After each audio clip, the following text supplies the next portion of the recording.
7,000명을 넘어섰던 국내 코로나19 신규 확진자 수가 5,000명대 초반으로 줄어들었습니다. 강화된 사회적 거리두기 조치가 효과를 보이고 있는 건데요. 월요일, 화요일은 주말과 휴일 검사 수가 감소한 영향으로 확진자 수가 좀 줄어들고 수요일부터 다시 늘어나는 게 관성이라는 걸 감안하면은 확실히 줄고 있는 것 같습니다. 하지만 위중증 환자 수는 여전히 줄고 있지 않은데요.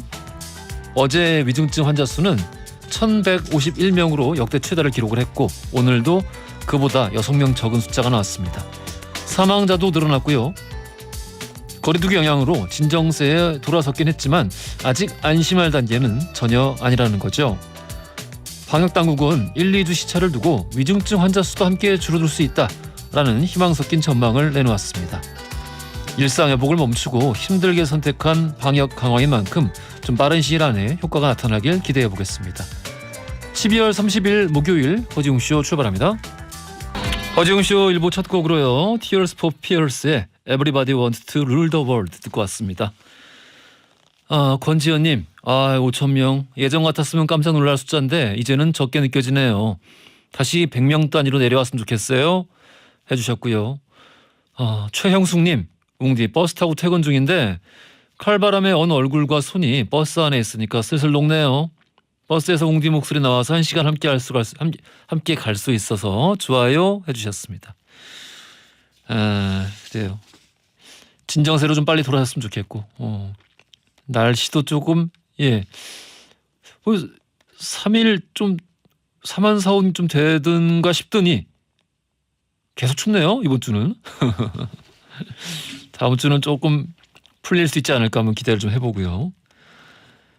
자, 오늘 하루 어떻게 보내셨는지 이야기 나눠주시면은 4부에서 모아서 이야기 나눠보고요. 엔딩송도 추천을 받고 있습니다.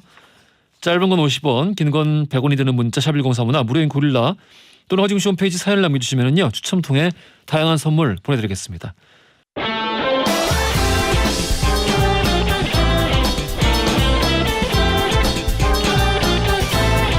트렌디한 뉴스를 따라가 봅니다. 소니에의 에, 허지웅의 지, 에지, 중지 뉴스. 컨텐츠 크리에이터 손희애 씨 나오셨습니다. 안녕하십니까? 안녕하세요. 춥네요 다시. 춥죠. 다시가 아니라 계속 추웠던 것 같아요 이번 주는. 근데 이게 또 많이 추웠다가 약간 추웠다가 많이 추웠다가 약간 추웠다가 이 반복이잖아요. 주말까지 춥다고 합니다. 맞아요. 이번 한파가 새해 첫날까지 기승을 부린다고 하니까요.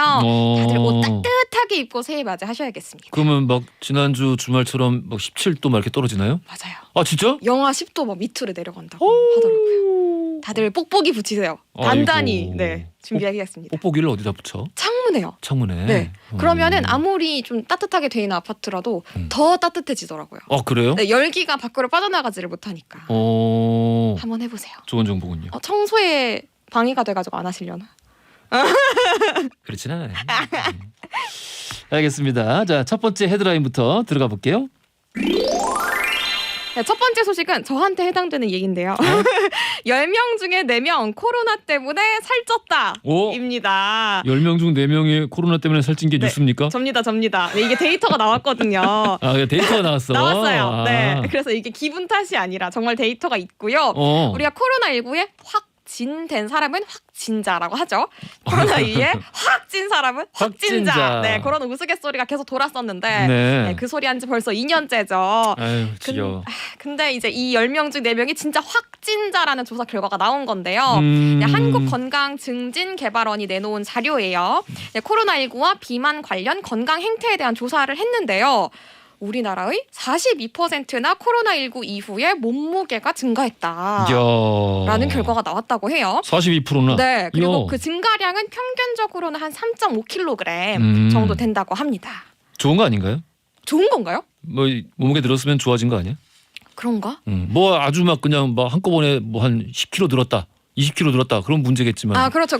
뭐 3.5kg 늘었으면 건강해진 거 아닌가? 근데 이거 평균이잖아요. 그러면은 웅디가 말씀하신 뭐 한 10kg 이런 분도 있다라는 아하. 얘기가 되는 거니까요. 평균의 함정이군요. 아, 그렇죠. 그러니까 이번에 조사한 거는 코로나 유행 이전 그리고 현재 식생활 행태 그리고 신체 활동, 정서 상태, 비만, 인식도 등등을 조사를 한 거고요.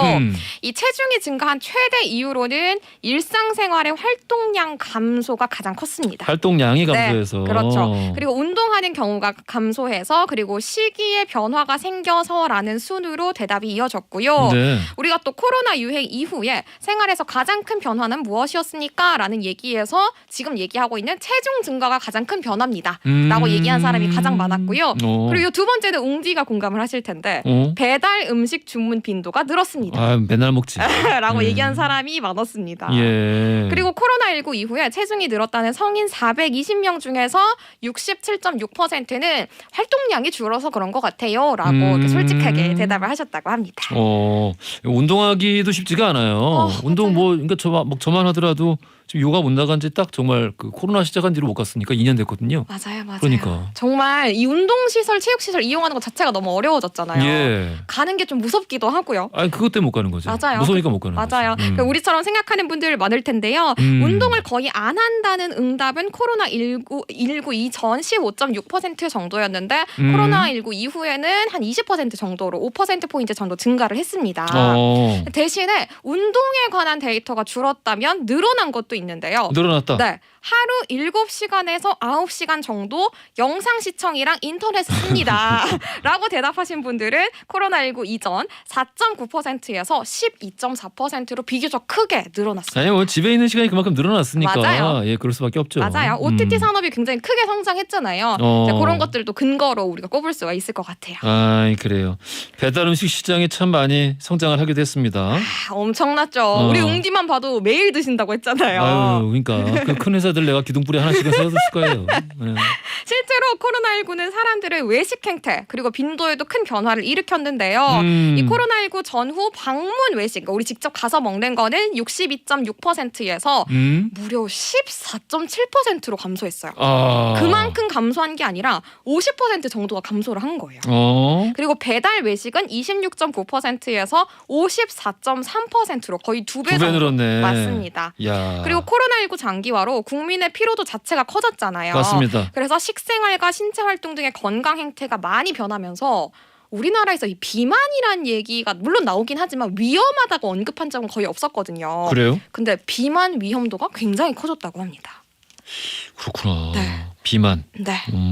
우리가 코로나19가 물론 끝난 건 아니긴 하지만 근데 다들 공감하실 텐데 코로나19 끝나면 해야지 이렇게 많이들 말씀하시거든요. 그래서 끝나면 해야지 보다는 그래도 집에서 할 수 있는 것부터라도 좀 찾으시면 어떨까 생각합니다. 알겠습니다. 네. 많이들 살이 올랐다 이런 이야기였고 오동통통 4199님 2번 확진자 아닙니다.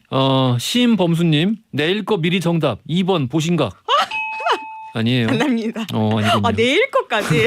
뭐 정도인데 만약에 진짜 맞추시면 대박이겠다.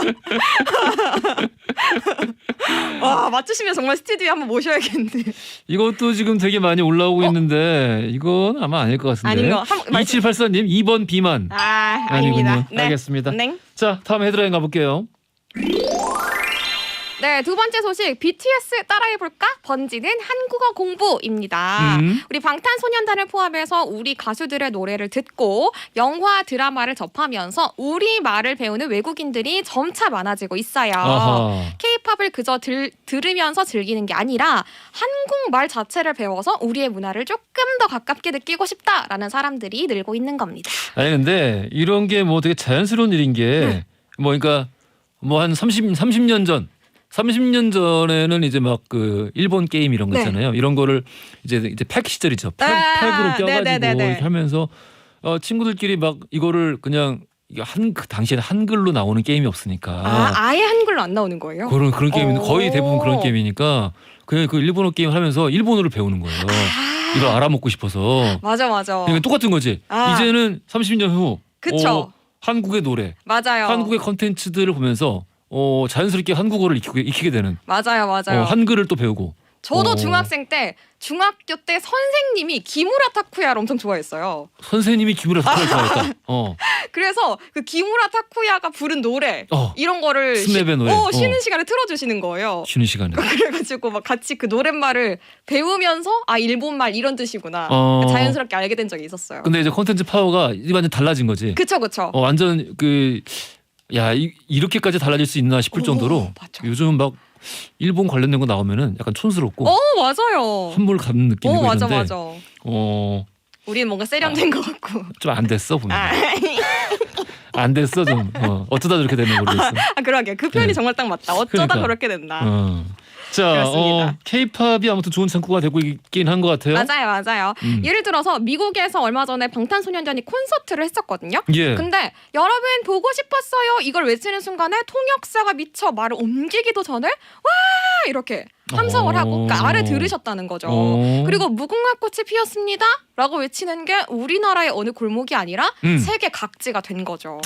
네, 그만큼 한류를 타고 세계 곳곳에서 퍼진 건데요. 우리의 콘텐츠를 타고 한국어에 대한 관심이 막 뜨거워지면서 우리 몇 달 전에서도 알려드렸었는데 영국의 옥스퍼드 사전에 K 업데이트를 했다라면서 정말 한국 단어들이 대거 등재된 적도 있었습니다. 그래요. 맞아. 이것도 우리 한번 다뤘던 것 같은데. 맞아요. 뭐 먹방, 뭐 반찬. 그러니까 우리의 말들이 옥스퍼드 사전에 등재가 됐었죠. 김치가 등재된 이후에 45년 만에 이렇게 많은 한국어가 등재된 건 처음이라고. 처음이에요. 오징어 게임도 한몫했을 것 같습니다. 이거 정말 큰 영향을 미쳤는데요.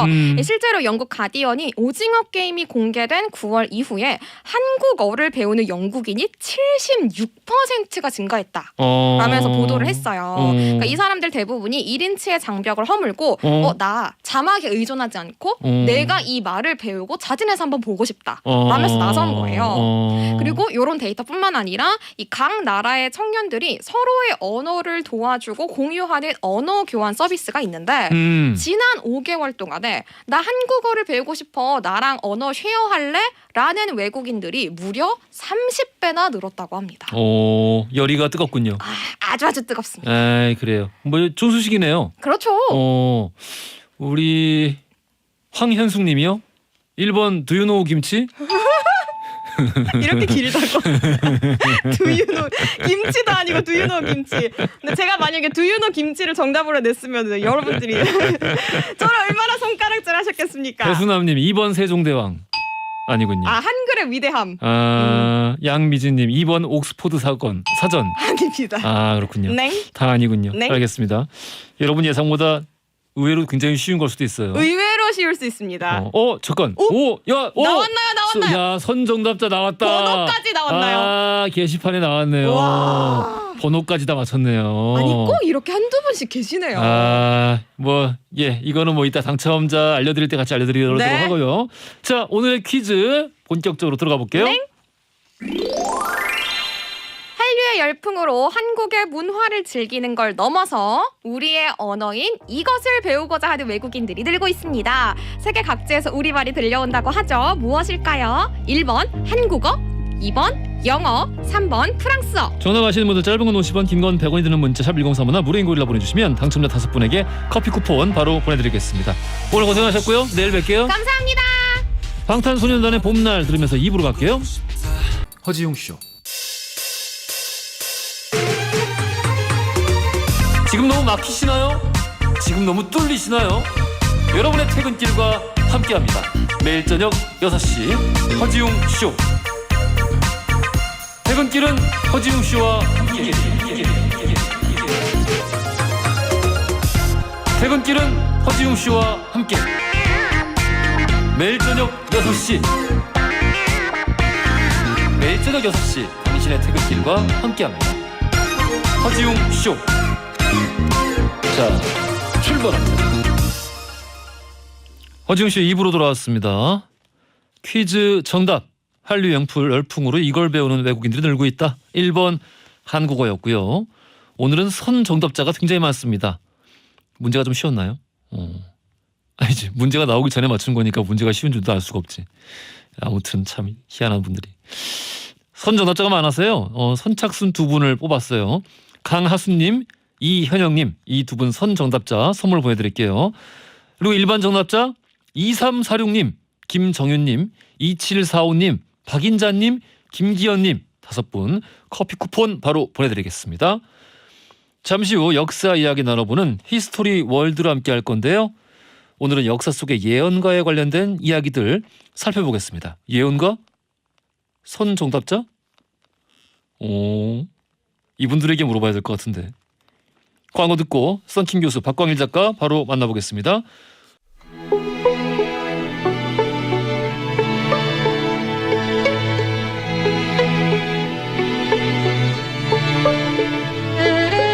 과거 속 역사를 통해 현재를 들여다봅니다. 히스토리 월드 역사 여행 전문가 역사 귀요미 박광일 작가님 나오셨고요. 안녕하십니까? 안녕하세요. 박광일입니다. 야사의 달인 역사 개그맨 썬킴 교수님 나오셨습니다. 안녕하십니까? 안녕하십니까. 미리 축하드립니다. 무엇을? 제가 예언을 하건데 허지웅 쇼가 내년에 2시간이 될 것 같아요. 우리 2시간인데? 그럼 3시간. 이 예언의 폐해를 그러니까 지금 자기가 나오는 프로가 몇 시간짜리인지도 모르고 있는 거야. 아니 알고서 일부러 그러신 거예요. 일부러 임팩트를 주기 위해서. 임팩트를 주기 위해서. 네. 그러면 여러분은 do you believe 예언? 예언까지 해봐요 영어로. 프로포시? do you believe 프로포시? 저는 예언을 잘 안 믿는 편이에요.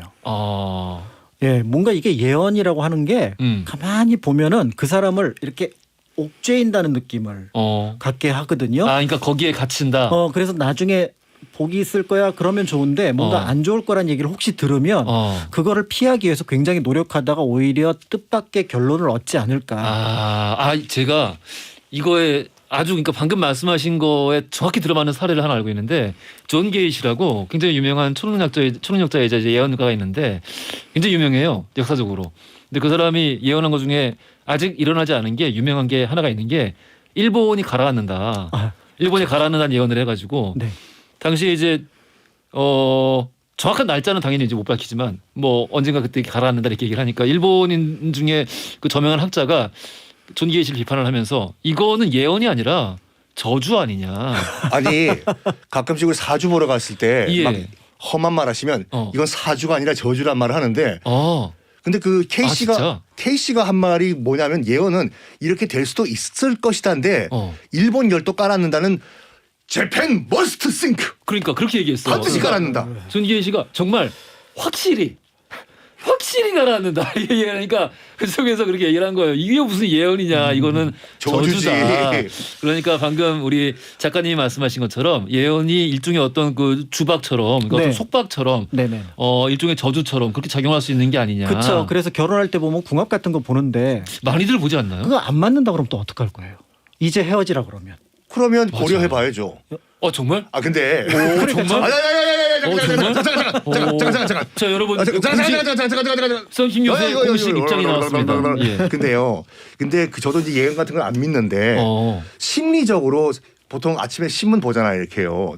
파자마 바람으로 나가가지고 제일 처음 보는 것이 아니라 보는 것이 정치면이 아니라 맨 뒷장 오늘의 운세예요.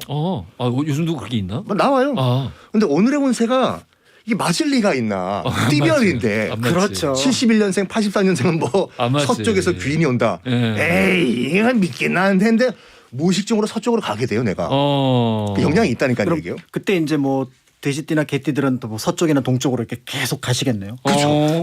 근데 예언이 솔직히 말해가지고 뭐 우리 웅디도 아시겠지만 노스트라다무스 등등등의 예언이 뭐 1999년 7월에 지구가 망한다 이렇게 적혀 있는 게 아니라 아니야. 원서를 보면 이게 무슨 1999년 7월이냐. 코에 고면 코걸이, 귀에 고면 귀걸이. 그러니까 굉장히 무슨 서사시처럼 적혀 있어가지고. 그렇죠. 그래서 오늘 제가 그 예언이 맞았다고 하는 그 이야기들이 사실은 이게 맞았다고 볼 수밖에 없도록 만들었다라는 구조가 있다라는 거를 혹시 시간이 되면은 말씀을 드리도록 하겠습니다. 그러면 어쨌든 작가님은 기본적으로 예언에 대해서 믿지 않고 근데 그냥 예언에 대해서 믿지 않는 입장에서 오늘 어떤 그 예언에 대한 선입견을 깨주는 이야기들 이런 걸 준비하신 건가요? 그렇군요. 주역은 통계이기 때문에 어느 정도 확률은 맞아요. 통계이기 때문에. 그렇죠. 주역은 그 경우의 수가 되게 많지 않나요? 맞습니다. 그렇죠. 네. 그러니까 막 요즘 막 유행하는 MBTI 이런 거는 16개잖아요. 16개의 인간 유형을 다 쑤셔박아 넣었다고 하는데 저는 약간 좀 그래서 좀 부신하는 편인데. 그렇죠. 그리고 우리나라 조상들이 조금 더 여유가 있었어요.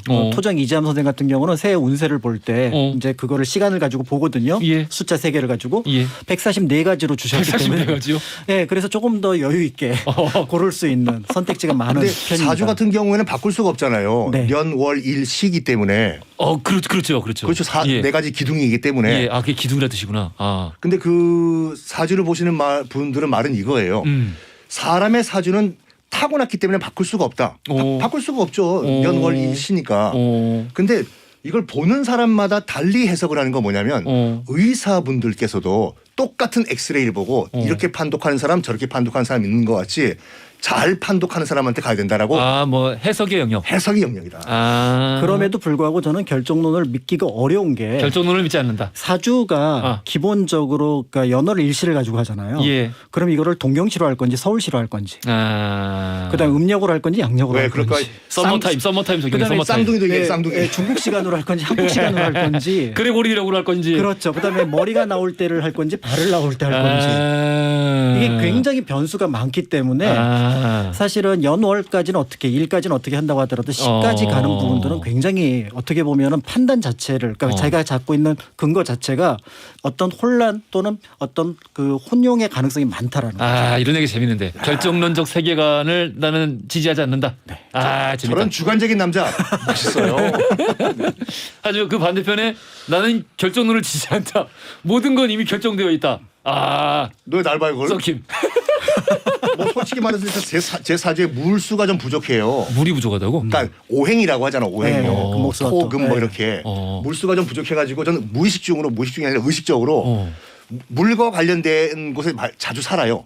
반포, 마포, 강서구 이런 식으로. 그다음에 술을 더 좋아하는 게 그거 억지로 끼워 맞췄구나. 아니, 술을 좋아하고 싶어서 억지로 끼워 맞췄구나. 아니 얘기해봤어요. 제가 술을 그것 때문에 내가 술을 좋아한다. 그랬더니 그 하시는 말씀이 술은 불화 기운이에요. 그럼요. 술은 불화인데요. 물이 아니에요. 그래요. 네. 어쩐지 제가 몸이 안 좋아요. 그러면 물이 없다고? 물이 없고 많은 건 뭐예요? 그러니까 골고루 다 있는데 골고루 다 있는데 물만 없다. 조금 모자란다. 그래. 네. 무당이 얼마나 괴로웠을까? 왜요? 사주 봐주는 분이 이게 사주를 보러 오는 사람이 말이 이렇게 많아가지고 내가 더 말을 많이 해. 사주를 보면서 내가 해석을 해줘야 되는데 그렇죠. 말을 계속 하니까 네. 야 그렇게 잘하면 뭐하러 봤냐. 네. 심지어는 굉장히 아는 것도 많아가지고 미국에서는 이렇다는데 중국에서는 이렇다는데 실제로 제가 전 갈 때 제가 만세력을 들고 가요. 만세력을 저도 같이 보면서 이게 이렇게 주역 들고 가 주역 막. 만세력을 들고 가. 왜냐면 어플리케이션이 있어. 만세력 어플리케이션. 맞아. 그거 뭐 이렇게 많이들 가지고 계시던데요? 만세력 다 내 친구도 그걸 다운받아. 아침마다 만세력으로 오늘의 운세 보고 나가시는 분들 많아요. 희한해요. 아무튼 아무튼 별분들 다 계신 것 같습니다. 자, 아마도 연말이고 또 다가오는 새해 이런 뭐 이제 토정 비결, 신년 운세 이런 거 많이들 보실 텐데요. 오늘 좀 이렇게 흥미거리로 한번 준비해봤습니다. 네. 이런 얘기 재밌으니까요. 자, 그러면은 우리 첫 번째 얘기 어디부터 가볼까요? 역사 속 예언. 우리 저기 주관론자. 아니야, 저기 뭐야 결정론을 배격하는. 배격하는. 제가 먼저 가보도록 할 텐데요. 일단은 그 조선 최고의 예언가에 대한 이야기로 시작을 해보도록 하겠습니다. 짐작하시겠지만 아마 역사를 따로 공부하시지 않더라도 또 예언에 관심이 없더라도 한 번 정도는 들어본 책 또는 비결이 있을 거예요. 토정 비결. 그 토정 비결과 더불어서 사실 토정 비결은 운세에 관련된 거고 어떤 예언과 관련돼서 정감록이라고 정감록 그 수많은 무협지에서도 많이 등장을 합니다. 그렇죠. 예, 서브 문화에서. 그러니까 이제 정감록이라는 것들이 조선 후기를 관통을 하면서 어마어마한 영향력을 끼치거든요. 예. 실제로 정감록이라는 책이 존재하고요. 이거의 어떤 연원을 이제 여러 문헌 근거를 찾아 살펴보면은 대략 임진왜란 전쯤에 어떤 대략의 흔적이 만들어진 걸로 보입니다. 줄거리가. 나 진작에 정감록에도 좀 알고 싶었어요, 진짜. 네. 그래서 그것이 만들어지고 더 나아가서 이제 그 어떤 책으로 규정이 되는 거는 영조 때인데 영조 때 정감이 지은 책이 있다라는 게 조선왕조실록에 등장을 합니다. 정감이라는 사람이 지은 거예요? 이제 정감인데 사실은 이제 정감이 이름이 아니고요. 예. 그래서 이제 정시성을 가진 사람인데요. 보통 정도령이라는 표현을 쓰기도 합니다. 예. 그래서 이 얘기는 기본적으로 세 명의 이야기가 이야기꾼이 등장을 합니다. 그래서 이심이라는 사람, 이연이라는 사람, 정공이라는 사람 이 세 사람이 이야기를 하는데 기본적인 주제는 아주 간단합니다. 이씨 왕조는 망하고 정씨 나라가 세워질 거다. 그러니까 여러분들은 이 나라가 망할 즈음의 기운이 닥칠 때 이 환란을 피할 수 있는 10개의 특별한 풍수로 괜찮은 십승지지라고 하는데요. 이 장소로 피해가라. 그러면 환란을 피할 수 있고 정씨가 나라를 새로 세울 때 여러분들은 큰 피해를 입지 않을 거다. 그러니까 이망흥정이 기본적인 카테고리입니다. 아니 그러면은 혹시 정도전의 후예가 다시 돌아오나요? 그래서 이 책을 누가 썼느냐를 놓고 굉장히 논란이 많은데. 야 재밌다. 네. 재밌다. 그래서 이제 여러 가지 자료를 통해서 볼 때 사실은 일단은 정도전이 처음에 등장을 하기도 하거든요. 근데 지금 일단 어쨌든 이 책 쓰여진 시기는 영조라는 말씀이시죠. 영조 때라는 말씀이시죠. 그러니까 대부분 어떻게 보면은 이제 선조 연간 정도에 완성이 됐으니까 조선 전기 사람으로 보는데요. 그래서 정검록의 저자로 주장하는 사람들이 일단은 도선. 풍수지리서를 얘기했던. 그다음에 조선 초기에 큰 영향력을 발휘하다가 쫓겨났던 무학대사. 그다음에 이제 이석애라고 하는 풍수하고 그다음에 어떤 점을 잘 보는 사람이 있었고요. 그다음에 이제 토정 이지암 선생이 쓰지 않았을까. 그런데 이제 마지막으로 정도전이 이걸 쓰지 않았을까. 왜냐하면 정신의 지방. 본인이 직접. 그러니까 이제 이 부분에 대해서 사실은 정몽주가 죽게 되면서 이 씨가 들어서게 됐으니 나중에 그 이 씨 왕조가 언젠가는 망할 거라는 것들을 민심을 교화시키기 위해서 썼다라는. 아마 이번 주 K본부의 이방원에서 이거 다룰 것 같아. 이방원에서 이걸 왜 다뤄? 딱 지금 정도전 죽을 때거든. 아니 근데 야 그건 좀 제가 원래 가지고 있던 정도전의 이미지랑 너무 배치된다. 정도전이 막 자기가 쓰면서 야 정씨의 나라가 온다. 이거 뭐야 무슨 블로그야? 이걸 왜 그걸 쓰고 있어 그거를? 그러니까 이제 문제는 이 책을 근데 계속해서 조선 후기에 사람들이 믿었던 이유 중에 하나가 가장 중요한 예언이 이 씨가 망한다고 했는데 언제 망한다는 표현이 없습니다. 이 저주네. 그러니까 언젠가는 망하겠죠. 언젠가는 망하니까. 언젠가는 망하겠죠. 네, 그다음에 이제 두 번째는 그 망할 당시의 묘사가 굉장히 디테일한데 사실은 우리가 조선 후기에 세도 정권기의 백성들의 공궁함이 여기에 그대로 묘사가 돼 있는 거예요. 그러니까 사실은 이거는 어떤 누구 특별한 저자가 있다기보다는 민중들의 바람이 여기에 반영되었기 때문에 그것이 굉장히 큰 힘을 발휘한 거죠. 그렇지 망했으면 좋겠으니까. 그러니까 지금 이 세상이 빨리 망하고 그러니까 보통 이제 나중에 이것에 영향을 받은 종교들은 선천시대가 망하고 후천시대가 와야 된다. 이런 표현을 쓰게 되니까 정감록은 계속해서 폭발력을 갖게 됩니다. 근데 1894년 동학농민전쟁 직전에도 사실은 선운사 그 뒤에 있는 거기 그 마해불상에서 비결이 나왔는데 그게 정감록이라는 주장도 있거든요. 그러니까 그렇게 뭔가 사람들이 혁명 그다음에 어떤 새로운 개혁 이런 것들을 꿈꿀 때 이 정감록이 늘 들어오게 되고요. 그런 면에서 이게 조선시대 내내 이씨 왕조가 있는 한은 굉장히 큰 파괴력을 갖게 된다. 정씨의 나라가 선다. 그렇죠. 결국 근데 결국 실현은 안 됐네요. 결국은 모르죠 언제 될지. 또 음모론을 또. 네, 그래서 이 씨의 나라가 아니잖아. 이 씨의 나라고 그다음에 정 씨의 나라가 섰다가 다시 이 씨의 나라인데 이제 문제는 정진인. 그러니까 진짜 어떤 뭐 진실한 인물 이런 사람이 등장을 하는데 이게 진실한 인물에 대해서 해석이 분분합니다. 이게 성씨가 정씨가 아닐 수도 있다. 예를 들어서 영어로 해석하면 트루, 트루먼. 트루먼? 네, 진짜로. 진짜로? 네, 트루가 진짜라는 뜻이잖아요. 참 진짜에다. 그래서 트루먼 대통령이라고? 그렇게 주장하는 사람들도 있어요. 그러면은 미국이 한국을 점령했을 때 점령했을 거를 6.25가 어떻게 보면 이제 그런 영향 속에서 저기 인천 가면요 메가더를 모시는 분도 계세요. 신당은 있죠. 근데 한번 가봤다니까요. 이만하니까 아무 말도 못하세요. 거길 왜 가십니까? 네, 아까 메가더 장군께서 오셔가지고 영어 하시냐고 했더니 아무 말도 못하시더라고요. 대체 직업이 뭐예요? 거길 왜 가시는 거예요? 그러니까 메가더 장군이니까 영어 하겠지 메가더 장군이. 정감록은 이제 이런 어떤 것을 가지고 있어서 사실은 이게 결국 뭐냐면 모호성과 그다음에 거기에 많은 민중들이 바라고 있는 내용을 담았기 때문에 이게 계속해서 폭발력을 발휘했는데 아까 이제 제가 예언자라고 말씀드렸는데 그렇다면 이 정 감독에 사실은 특별한 예언자는 등장하지 않는데 특별한 예언을 했던 인물이 등장을 합니다. 격암 남사고라는 인물이에요. 격암 남사고? 네. 그래서 남사고라는 인물이 비결을 남겨놔서 보통 격암유록이라는 표현을 쓰는데 여기는 아주 구체적인 내용이 등장을 합니다. 굉장히 놀라운 이야기들이 등장을 하게 되는데요. 예를 들어서 널리 알려지기는 명종 말기에 동서분당이 일어날 거다. 이루어졌다. 그다음에 1592년에 백마탄 침략자가 올 거다. 가토 기요마사가 백마를 타고 왔다. 맞다. 백마다. 맞다. 네, 그래서 그게 맞았다라고 얘기를 하는데 그 책에 이어서 계속 이어지는 얘기가 바로 뭐냐면 이런 얘기가 등장을 합니다. 하느님의 선택을 받은 자는 불과 비와 이슬의 양식을 받고 하늘의 양식인 이를 먹으며 영생한다. 역사 이래 처음 있는 즐거운 가르침이 죽음이 끝나고 영상이 시작되는 신천지가 펼쳐질 거다. 그 보험회사같이 이렇게 빨리 글쎄요 이렇게. 이게 내용이 많았어. 뭐가 펼쳐진다고? 신천지가 펼쳐질 거다. 이거 뭐야? 그 종교 얘기인가요? 그러니까 이게 느낌 뭐냐면 심지어는 이제 한자로 적은 내용이지만 부, 자, 신이 적혀 있는데 성부, 성자, 성신으로 해석이 되거든요. 한 사람으로 출연해서 거기서 진인을 누가 알 수 있겠는가? 삼위일체의 참된 신이 하나의 모습으로 등장하니 미륵세존이 될 것이다. 미륵세존이 된다고? 이게 앞의 내용은 사실은 요한계시록 내용이 일부 포함되어 있고요. 이거 뭐야? 태평성국도 아니야? 갑자기 왜 그 성경적인 내용이 많이 그렇죠. 이게 굉장히 등장을 하는데요? 그렇습니다. 그래서 심지어는 여기 어떤 표현이 등장을 하냐면은 한자로 이세아서라고 하는데 이게 이사야서를 한자로 적은 거예요. 이거 그냥 번역서 아닌가요? 혹시? 번역서인데 홍콩에서 실제로 이렇게 표현을 했던 거를 가지고 왔던 거고요. 이거 되게 들을수록 너무 흥미진진한데? 네, 심지어는 여기에 무슨 내용이 등장을 하냐면 철학, 과학, 연구, 원자탄 이런 얘기가 등장을 합니다. 원자탄? 네.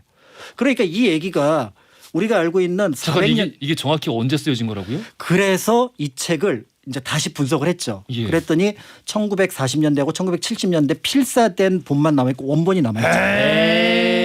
마지막에 와서 이게 뭐야? 솔직히 말해봐요. 노스트라다무스 예언서 이게 참 신빙성이 없는 거 하나만 예를 들어볼게요. 거기 보면 노스트라다무스가 9.11 테러를 예언했다고 나와요. 진짜 이러잖아요. 노스트라다무스가 쓴 책 보면 뭐라고 나와 있냐면 이렇게 나와 있어요. 40과 5가 만나는데 불덩어리가 떨어진다. 이거예요. 이걸 어떻게 확대 해석한 줄 알아요? 40이랑 50을 뭘로 해석한 거예요? 그러니까 40.5로 해석해가지고 북이 40.5가 뉴욕이에요. 이렇다니까.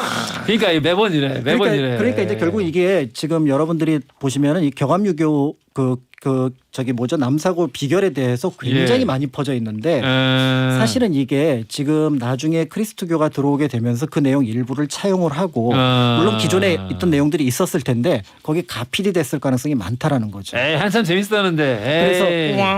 그래서 이제 문헌적으로 어떤 분석을 해보면은 예언의 어떤 성격을 어떻게 보면은 실제로 좀 믿기 어렵고 그다음에 옛날 책이라고 좀 보기도 좀 어려운 부분이 있다. 알겠습니다. 마지막에 뭔가 여운이 남네요. 마지막에도 뭔가 꿈과 희망을 짓밟아버리는. 하지만 어쨌든 진실은 그러왔다. 네. 알겠습니다. 자, 여기서 돌발 퀴즈 드리겠습니다. 오늘 역사 속 예언가에 대해서 살펴보고 있는데요. 신라 말의 승려이자 풍수설의 대가인 이 사람은 고려 태조 왕건의 출현을 예언한 인물로 유명합니다. 이분은 누굴까요? 보기 드립니다. 1번 보조국사, 2번 대각국사, 3번 도선국사. 야, 이거 어렵다. 보통 힌트 있어야 돼 이건. 도시들이 사람들이 착해요. 뭔 시요? 도지원, 도연명, 그다음에 도룡룡. 그 우이동 갈 때는 도선사 가는 버스 타면은 도선사 가는 버스 금방 탈 수 있어요. 도선사 가는 버스를 다들 타시길 바라겠습니다. 정답 아시는 분들 버스가 3번이에요.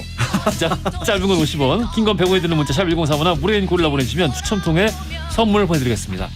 도원경의 성냥갑 속, 야 이거 진짜 오랜만이다. 성냥갑 속 내 젊음아 들으면서 3부로 갈게요. 허지용 쇼.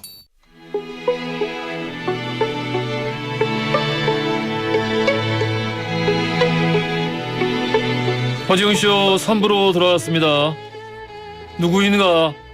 누가 예언 소리를 내었어? 좀 잘해봐요. 그 누가 기침을하였는가? 나는 관심법으로 다 보인다. 누가 잘했어요? 누가 더 잘했어? 이건 4달러야 4달러. 두 분 다 잘하셨습니다. 알겠습니다. 그런 게 어딨어? 나 진짜 누가 기침을하였는가? 역사 속 예언가에 대해서 알아보고 있는데요. 우리 앞서서 저는 정감록 이야기가 참 재밌었어요. 정감록은 굉장히 연구를 많이 했고요. 예. 또 그 내용에 대해서 많은 분석들이 이루어지고 있습니다. 사실은 여기는 굉장히 복잡하게 풍수까지도 연결이 되어 있거든요. 그래서 이제 많은 분들이 그거를 관심을 갖고 그 의미를 해석하고 또 그것이 끼친 사회적인 영향 이런 것들도 또 어떻게 보면은 이제 고려의 대상이 되는 그런 책이기도 합니다. 그래요. 예언서라기보다는 약간 이제 사회문화적 영향을 끼친 그런 셈이죠. 그런 베스트셀러가 아니었나 네, 그런 생각이 판본이 들기도 하고. 73종이나 됩니다. 그렇구나. 근데 아까 우리 웅디가 처음에 소개해 주셨던 그 케이시라는 미국의 그 예언가 에드가 케이시. 그렇죠. 에드가 케이시 같은 경우에 많은 게 틀렸어요. 물론 일본 열도가 머스트 뭐 컴다운 이거는 봐야 되는 거고. 그렇지. 그 완전 틀린 게 뭐냐면 1968년도에 중국이 기독교의 중심지가 된다라고 예언을 했는데 완전 틀렸는데? 1968년도는 문화 대혁명이죠. 그러니까. 그걸 그런 거 아닐까? 뭐 그러니까 에드가 케이시가 이렇게 그림으로 본 거야. 그림으로 예언을 본 거야. 그림 봤는데 신도들을 본 거지. 근데 그림을 이렇게 보니까 사람들이 막 꽃갈 씌워가지고 뭐 부흥회하는 것 같은 느낌으로. 막 꽃갈 씌워가지고 막 사람들이 십자가 비슷한데 막 이렇게 막 끌고 가고. 그러니까 이것은 뭔가 이 어떤 기독교 의식인가 보다. 텍스트로 하고. 본 게 아니라 이미지로 보셨군요. 이미지로 본 거지. 근데 사실은 문화 대혁명이었다. 그렇죠. 근데 아까 지금 계속 오늘 퀴즈가 어렵다가 그 답은 얘기 안 할게요. 그러니까 왜냐면은 도선국사가 이제 힌트를 잘 내주셔가지고 많은 분들 지금 답을 맞춰주시긴 했는데 갑자기 뜬금없이 나와가지고 문제가 좀 어려웠어요. 도선국사 얘기 나온 김에 박광현 작가님 그 왕십리 얘기하실 거예요? 아니요, 그 얘기까지는. 도선국사 얘기해줘요. 왕십리는 무학대사야. 그러니까 도선국사 나와요.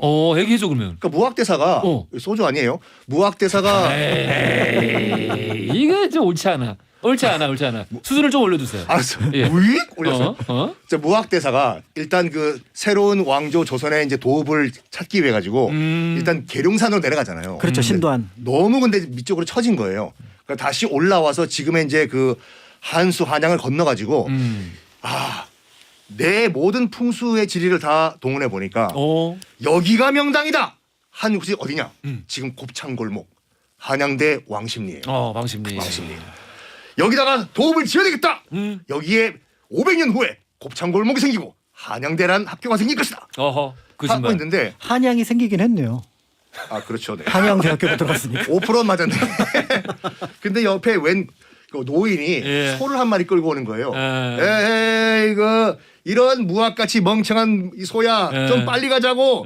그 소리 무학자가 듣고 깜짝 놀라가지고 무학은 내 이름인데 저기 어르신 지금 하신 말씀이 무슨 말씀입니까?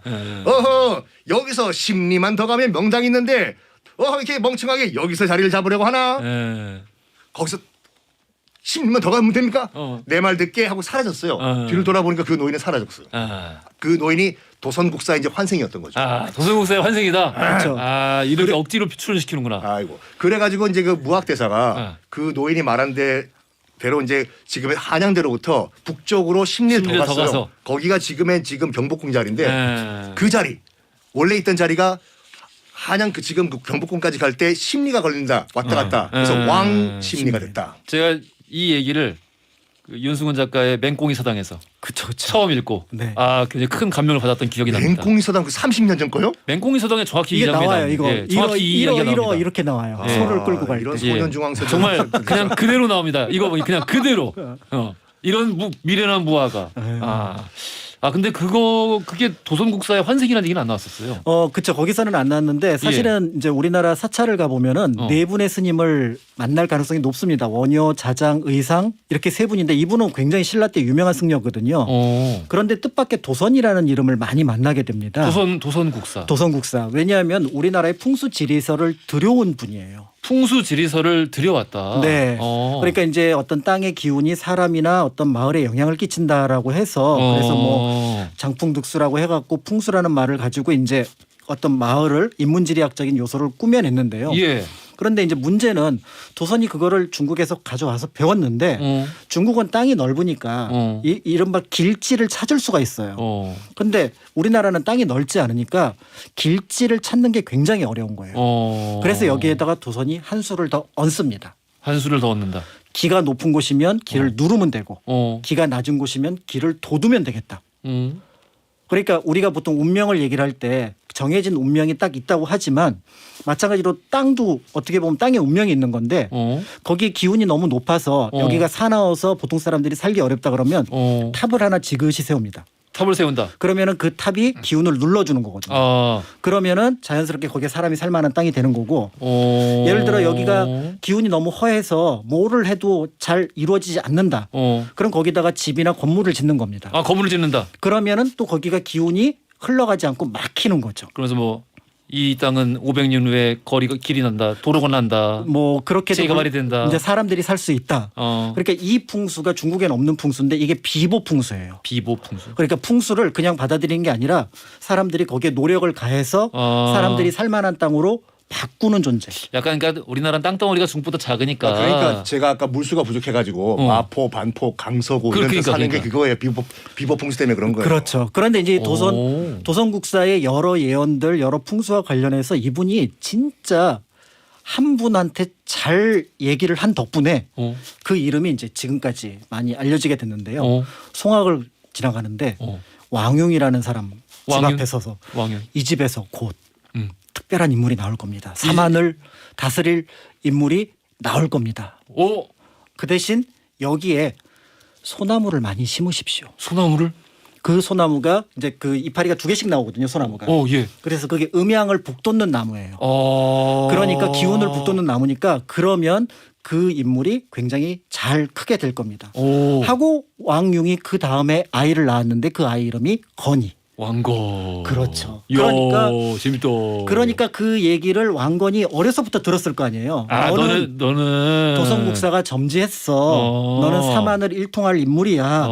라고 얘기를 했으니 그 얘기를 계속 들었으니까 왕건에게 도선이라는 이름은 마치 어떻게 보면 자신의 큰 선생님 같은 거잖아요. 그리고 진짜 삼국통일이 어떤 자기 인생의 미션처럼 느껴졌겠네요. 그렇죠. 사만 일통의 미션이 이루어져서 처음에는 궁예 밑에 갔다가 나중에는 어쨌든 사만을 그래서 후삼국을 통일을 하게 되는데요. 그래서 나중에 후뉴 10조에다가 도선이 점지한 땅이 아니면 거기다가 절을 세우지 마라. 절을 세우지 마라. 아예 거기에 도선이라는 이름이 딱 등장을 합니다. 그러니까 고려 왕실 내내 풍수는 누구? 도선.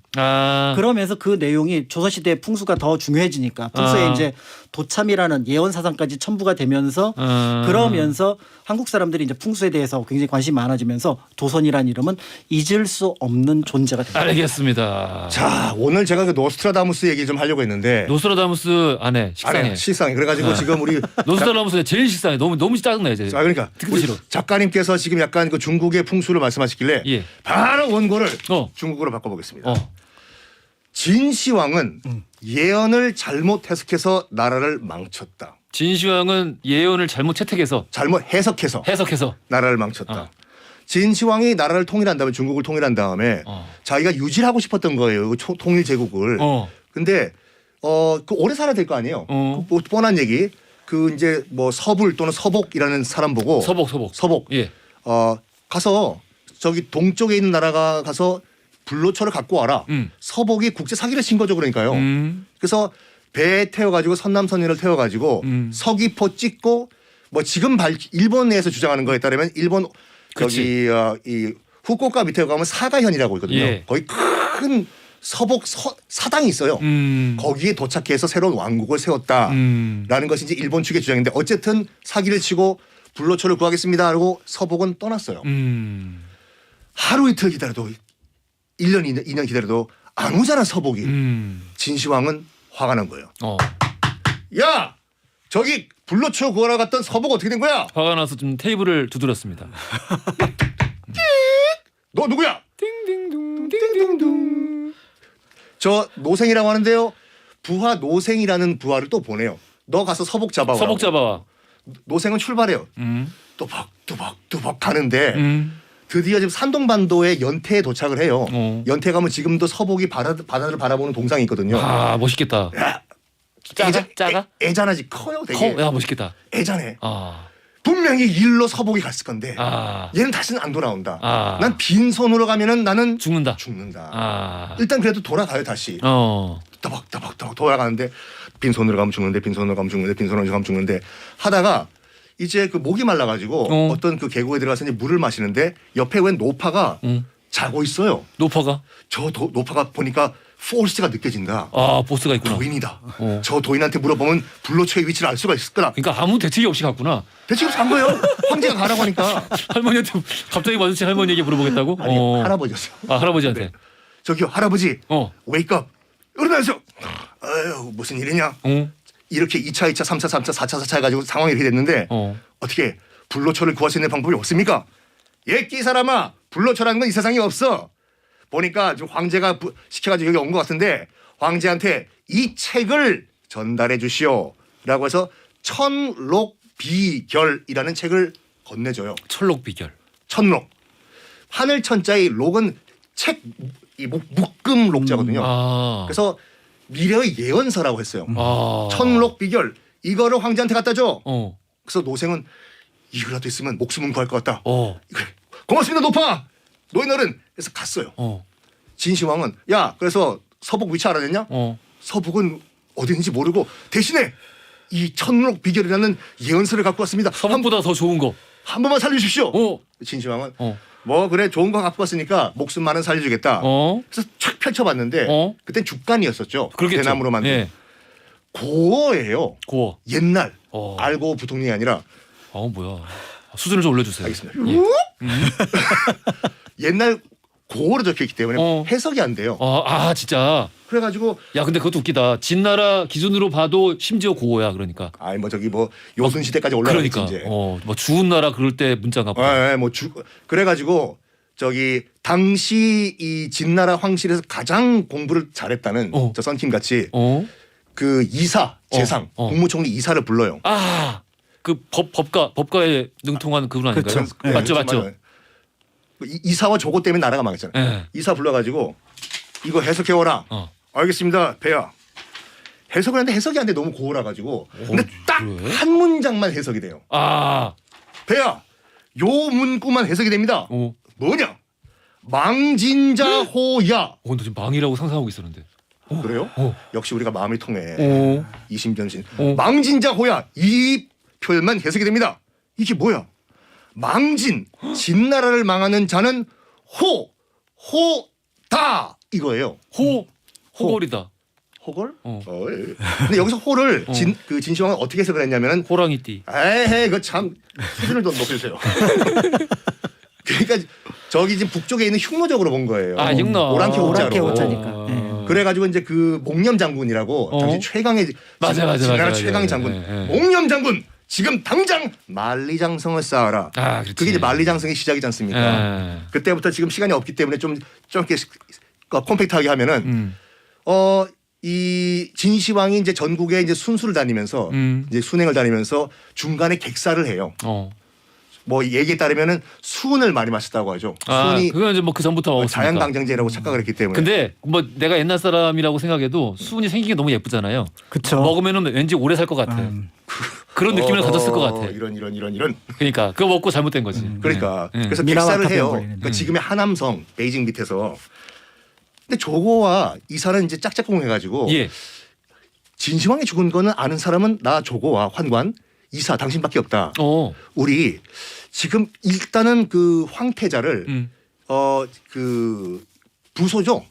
부소라고 첫째 아들로 이제 지명을 해놨는데 부소가 만약에 지금 그 다음에 2대 황제가 되면 우린 다 죽는다. 그러면 누구를 정할까 하다가 조고가 내가 옛날에 가르쳤던 나의 제자였던 막내 아들 호해를 왕으로 앉히자라고 유서를 조작하자라고 조작을 해요. 그러면서 진짜로 이제 그 사신을 보내가지고 지금 변방을 지키고 있던 큰 아들 부소는 자결하게 시키고 나중에 결과적으로 목념 장군도 자결하고 그래서 자기들 원하는 대로 환관 조고가 원하는 대로 폐하 이제 새로운 폐하가 됐습니다요 라고 해서 호해를 다음 황제로 앉히 2세 황제로.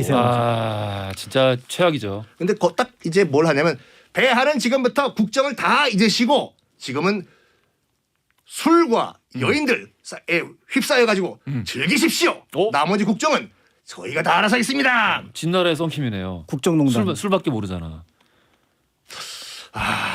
수준을 더 높여주세요. 뭐야? 올랐어. 그래가지고 결과적으로 지금 뭐 초한지가 너무 길어지니까 결과적으로는 이 호해 황제 때문에 얘 때문에 망하잖아. 진나라가 솔직히 말해가지고 진시황이 몇 살에 죽냐면은 딱 쉰에 죽어요. 그럼 좋은 거 먹어봤자 뭐해? 그러니까 그렇게 좋은 거 많이 먹었을 텐데. 딱 쉰에 죽고 진나라는 진시황이 통일한 다음에 딱 15년 만에 망해요. 그래서 딱 그러니까 보니까 예언이 어떻게 틀린 예언이 거야? 맞았어. 그러니까 망진자 호야는 맞아. 호. 이 호가 오랑캐어가 아니라 그렇지. 이세 황제 호행을 꾸렸어. 아, 그렇지. 결과적으로 그 할아버지였죠. 할머니가 아니라. 할아버지였습니다. 할아버지가 준 그 책은 맞는 말이긴 했네요. 천록 비결은 맞는 말이었습니다. 근데 그걸 진시황이 해석을 잘 못한 거죠. 이것이 여러분들이 그 어떤 초한지를 보더라도 챕터 1에 나오는 장면이었습니다. 근데 재밌어. 이게 아무리 야사라고 해도 이 진나라 얘기는 재밌어. 중국 보면은 특히 이제 그 춘추 전국시대 이런 데 보면은 네. 그 선생들 있잖아요. 귀국 선생 이런 사람들이 예언을 많이 해요. 너는 나중에 말 때문에 죽을 것이다. 너는 나중에 뭐 때문에 죽을 것이다. 특히 삼국지에 말 때문에 정말 죽어. 삼국지는 그런 장면 많죠. 저기 나간 중에 삼국지는. 그러니까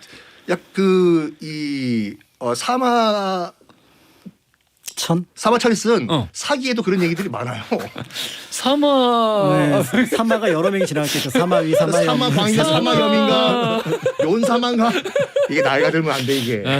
아무튼 알겠습니다. 야 근데 진짜 옛날 얘기 특히 뭐지 중국 쪽에는 예언, 뭐 예언서, 고서 뭐 이런 얘기들 하도 많아가지고 뭐 신빙성이 얼마나 있는지 모르겠습니다만은 요즘 뭐 재밌어요. 우리나라 정치권에서도 그 약간 화제가 됐던 복주머니 있잖아요. 복주머니?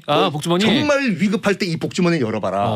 다 맞아 이게요. 그렇죠. 근데 그거 서양에는 그런 거 되게 많은데. 뭐요? 그 얘기도. 맞아. 복주머니 얘기. 마지막 위험할 때 열어봐라. 그러니까 이런 얘기 되게 많은데 그런 이야기 구조. 나중에 한번 그 복주머니 얘기도 한번 해볼까요? 그렇게 복주머니 얘기 한번 해보시죠. 나중에. 역사적으로 검증된 복주머니 이야기들 이런 것들. 사실은 그러니까 이런 어떤 예언에 대한 내용들이 어떻게 보면 민심에 대한 반영이라고 볼 수가 있는 게. 그렇지. 광해군 때도 보면은 이제 뭐 지금 경희궁 자리, 인경궁 자리에 이제 예를 들어 왕기가 있다. 그래서 거기다 궁궐을 크게 짓다가 결국은 이제 그 토목 때문에 이제 문제가 돼서 반장이 일어나는데 그 자리가 나중에 이제 인조가 태어났던 자리이기도 하거든요. 그러니까 결론적으로는 맞아요.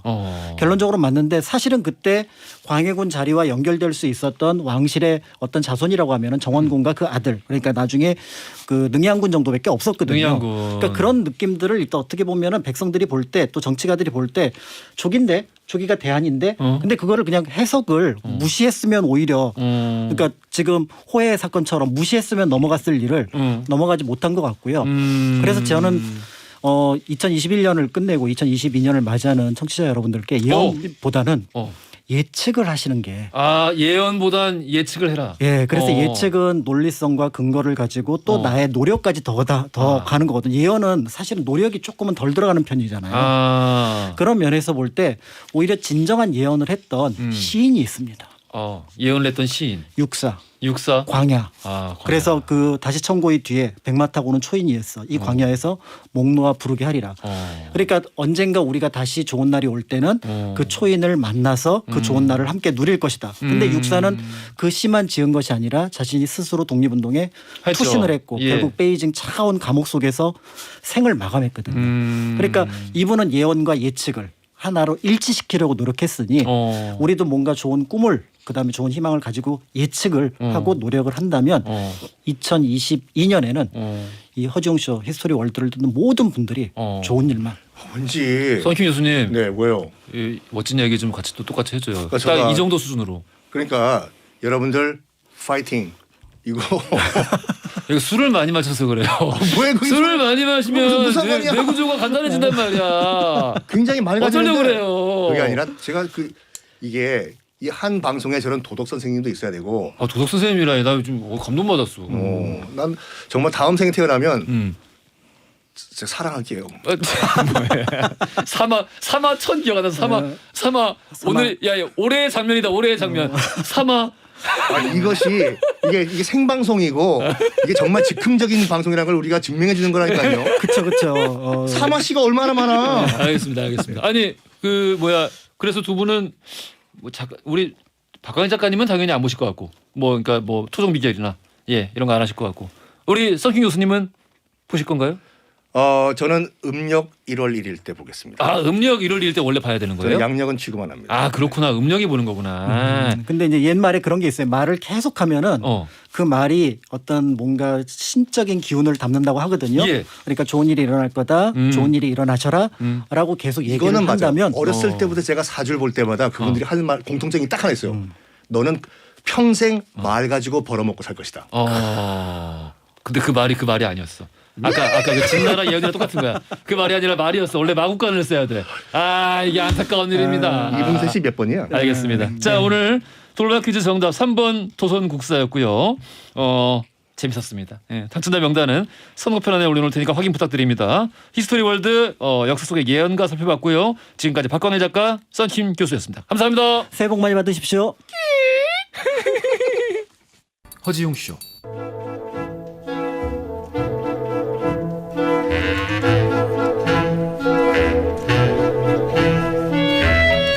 여러분의 하루를 읽어보는 시간, 나의 친애하는 하루.